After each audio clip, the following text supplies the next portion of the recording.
ಈ ಸರ್ಕಾರ ನಿನ್ನೆ ದಿವಸ ವಿದ್ಯುತ್ ದರವನ್ನು ಜಾಸ್ತಿ ಮಾಡಿದೆ. ಒಂದು ಕಡೆ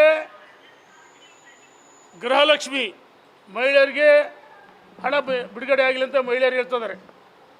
ಸಹೋದರಿ ಲಕ್ಷ್ಮೀ ಹೆಬ್ಬಾಳ್ಕರ್ ಇಂದು ನಾಳೆ ಅಂತ ಕಥೆ ಹೇಳ್ತಿದ್ದಾರೆ. ಮತ್ತು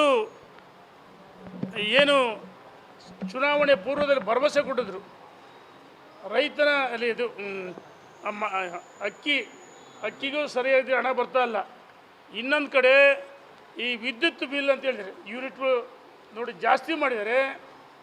ಎಲ್ಲ ಒಂದು ಕಡೆ ಈ ಸರ್ಕಾರ ಸಾಮಾನ್ಯ ಜನರ ಮೇಲೆ ಬರೆಳಿತದೆ.